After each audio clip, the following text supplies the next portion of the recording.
Hey fam, welcome to a new week and a new review. My name is Samantha Mahmood and today we'll be discussing and dissecting week 2 of Big Brother season 4. Are you excited? Well, stick around, we'll be right back after this.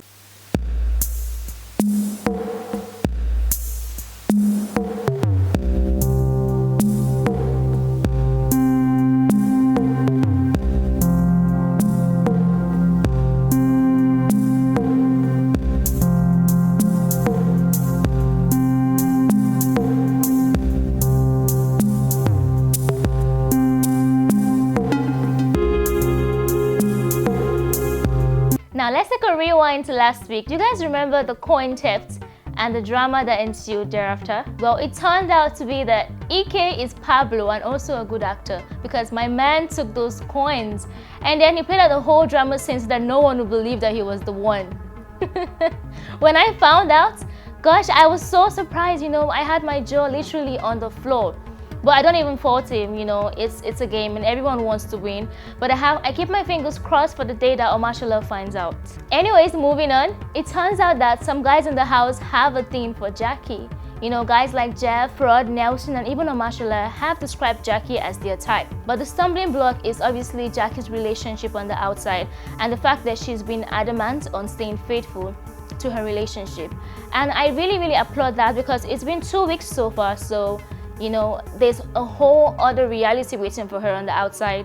But if she decides to give it a try later on, try out a new relationship, I'm here for all of that. Now, speaking of crushes and relationships, Kafi and Gedoni, #Kadoni, are going strong with the help of their counselor, Jackie.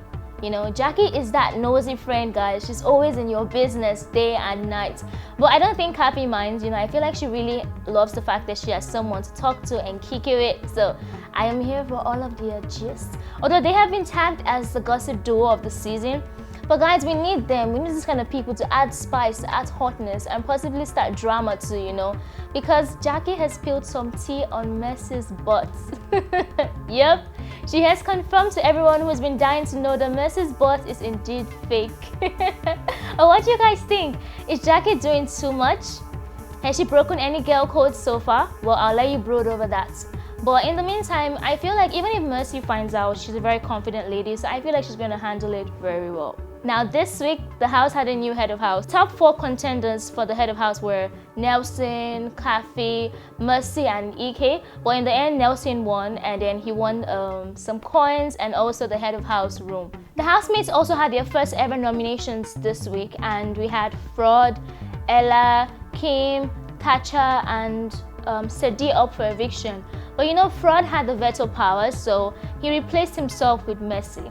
And immediately social media was in a frenzy because they are actually top contenders who were put up for eviction last week. And then thereafter, the housemates had their diary session and they spoke about the housemate they had nominated and why they had nominated them.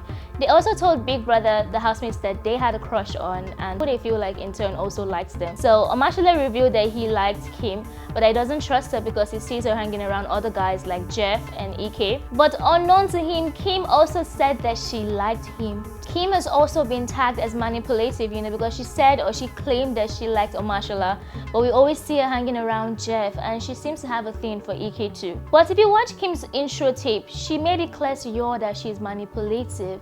So I don't know about any of you, but I stand a queen who is truthful. Maybe she went there for the game, she went there for the money, and maybe it's part of her plan to break some hearts while she's at it, but either way, I'm all for that gist. On another side of the whole Big Brother house, we have Kafi, who confronted Gedoni about the perceived truth that he actually likes Kim. But then Gedoni made it very clear to her that he and Kim had a history together and she's all in the past, and he only has his eyes for Kafi. That obviously made her happy, but she was still a bit skeptical. Why does everyone keep saying that Gedoni is not straightforward? Even Esther, Diana, Mercy seem to think so. Do are you inside his heart? Do you know whether he's just an introvert? but who knows, right? As the weeks progress, I will learn more about this manipulative character. But for now, I'll keep my eyes glued to #Kadoni. Nelson, who is the head of house, announces that there's a play that the housemates are supposed to participate in as a tax to also win their wager. You know, the play was supposed to showcase some of the issues that Nigerians we encounter in terms of abuse or social media trauma and cyberbullying and all of that stuff. But then when you put a group of people together that all have their opinions and are not willing to listen, obviously tempers are going to flare. And that's exactly what happened in the case of Thelma and Esther. Thelma kept referring to people with Down syndrome as imbeciles, and Esther, in a bid to correct her, got emotional and started shouting. Yes, they had a shouting contest, but theirs was short-lived, you know, so they resolved their issues and later on reasoned with each other. The drama centered around the play and the rehearsals of the play was far from over, as Big Brother teased the housemates with offering them some coins to disrupt the play and make them lose their wager. And some housemates like Thelma, Sadi, I think Tacha also, and Kim offered to take the coins, you know, but we don't know if anyone was given coins. All we know is that Tacha found her voice and it was her against the house. So in the end, she got angry and said she wasn't going to participate in the play anymore. But long story short, Ike spoke to her and she later on came back to join in on the play. Now this got Kim really angry because they took Kim's role and gave it to Tacha. Biggie had to cut the whole drama short by interrupting them and asking the ninjas to go and torment them small. He just told them to freeze. Thelma celebrated her birthday this week and also mine, and the housemates had lots of nice stuff to say about both of them. Big Brother takes pity on the housemates and gives them a chance to act like robots to win like half of their wager, and then afterwards they played their arena game. Sadi had the second highest score and he got awarded 200 coins alongside Mike, who had 500 coins because he had the highest score ever. I was so happy for Mike, you know, it went from the lowest to the highest in such a short time. The housemates are then assembled inside the house, and for the first time ever they notice that the TV is on. Obviously they think that they're about to watch a movie. Even I was thinking, okay, it's going to be a movie, but then they see past housemates Isiloma and Avala on the screen. Avala gives her coins to Shay, and Isiloma gave all of her coins to Omashola. So the housemates were asked to get ready for the party, and they were asked to dress up or impersonate a celebrity. So Esther dressed up as Sissy, and guys, she killed that look with the big hair, with the shape, you know, and also Shay killed Fowl's look. He had the glasses on, he had the jacket, he also had a hat, I think. And then we also had Jeff playing the role of Nitosi, and Ike dressed up as Rema. That was so cute to see. He had a bandana covering his face like Rema usually does. He always covers his face, and he had black and black on. And then Mercy came into the room dressed as Dancia. She looks really good, guys. But some people, I don't know, Kafi, what were you wearing, girl? I love you, but my girl, you're wearing some...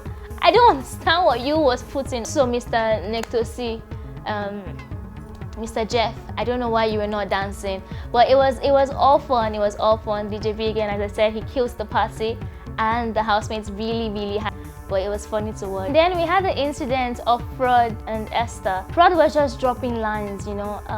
Ever since I came to this house, I've never had a good night's sleep, but the day I slept on your bed, I slept like a baby, and all of that stuff. And Esther Esther just looked bored. You know, when you don't like a guy, you don't know how to tell him. She just looked like she wanted to go to bed. So at some point, she turned Frodd down after all his rapping, all his lines. And then Frodd started to cry. Dude, I don't understand. Honestly, I blame you all on the alcohol because I don't get it. It's either he's an actor or he's so emotional or he was just drunk. But why was my guy crying? Why was he crying? Frodd, you need to put a check. You need to control your emotions. That was funny, but I don't blame him. Maybe he actually really likes Esther. But it's just been 2 weeks now. Is it possible that you like someone so much that they say no to you and then you start crying and bawling your eyes out? While that was going on, Jackie was talking to Kafi, and I think Kafi had a dream where she said she believes one of the housemates has supernatural powers, and then Jackie took the whole matter and ran with it. That she's noticed Thatcher with a bead, and she feels the bead is fetish. Jackie, on national television, you go and air this kind of opinion and you want to sleep well at night. Anyway, it's her opinion and she's entitled to it, you know. So it was time for the eviction, and Niniola, I love her so much. She was on stage and she thrilled the audience with Zanku, with all of her songs. It was fun, guys. She brought life to the party. And it was also Ebuka's birthday, you know, so he was looking fly as usual, and he was getting ready, obviously, to entertain us and evict somebody. So he spoke to the housemates and he put a lot of them on the spot. He put Diane on the spot. He asked her about Nelson. He asked her about Toyo and also about Serdi. And then she said Nelson is cool, is also this, is also naughty, I think. She says Toyo is caring, and then she says Serdi is her brother. She just put the guy in a brother zone, eh? But I don't even blame her. She likes the guy, but the guy has a girlfriend outside, so it's good that she's learning how to protect herself. But she's always hugging the guy or locking arms with him. So Diane, you need to get strong and just shun him completely. If I were you, I'll just give the guy one shunning. He also asked Ike about his relationship status, and I don't like the fact that Ike did not claim Mercy. He was like, I'm to get to know some of the girls. I was like, guy, just say you like Mercy, else you look like one big player. And he ended up looking like a player because he didn't actually claim Mercy. He just said he's getting to know some of the girls. I'm like, okay, good luck to you. But then again, he now put Jackie on the spot. So Ebuka put Jackie on the spot and asked her about her claiming a housemate was fetish. I felt so bad for Jackie. I felt like she felt like the ground should just open up and just swallow her, you know. How can you go and gossip behind someone and then they find out? And then not even only her, the whole country finds out. It was just terrible. She was like, I've seen that bracelet somewhere and I just felt that it was fetish, and Tachi said, this is something I saw. It's just an ordinary bead. It was so funny to watch. It was sad. She was like, I know in her heart she was crying. Because how would you face Tachi now? How would the housemates also look at you? And Big Brother is so shady. They actually played back Frodd crying.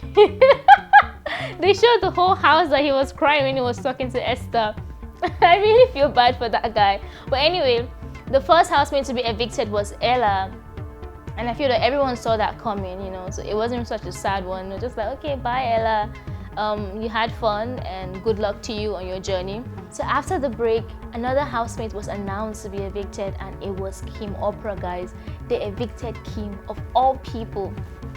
I was so sad, to be honest, but I love the way she carried herself. She spoke really well on stage, and I know that she has a bright future ahead of her. I wish her all the best. I actually wish all of the housemates all the best, because this group of people are actually very talented and are funny. They're very lively to watch, and they're not very toxic. Everyone is just there trying to have fun and trying to get to know one another. So I actually love all of these housemates. But then as Kim was evicted, Gidoni starts to cry, and then his girl is there, Kafi, or the girl that he said is his girl, is there beside him, and guy, you're crying. I don't understand. God. Kafi was just like, sorry. So I'm like, Kafi, you need to move over to another chair, because this dude, are you sure he likes you? Why is he crying for his ex, you know? But what do you guys think about this season so far? Is there really pepper in this season, or is it just dry? I really want to know you guys' opinions. And what do you guys think about the housemates that have left? You know, Kim Oprah, Ella, Isilomo, and Avala. Do you feel the Big Brother or people outside made a mistake by voting out these housemates? Or do you think that we are right on track so far and we still have our winner in the house? But anyway, let me know who you're voting for. Let me know who you're supporting this season. Is it Mike? Is it Ike? Is it Diane? Is it Mercy? Let's know in the comment section of this post. And do you think Jackie should go and apologize to Tasha, because, you know, she accused her of being fetish? But until next time, guys, don't forget to subscribe to our page at Plugtv Live and follow us on all social media platforms at Plugtv Live. Until next time, my name is Samantha Mahmood. Goodbye.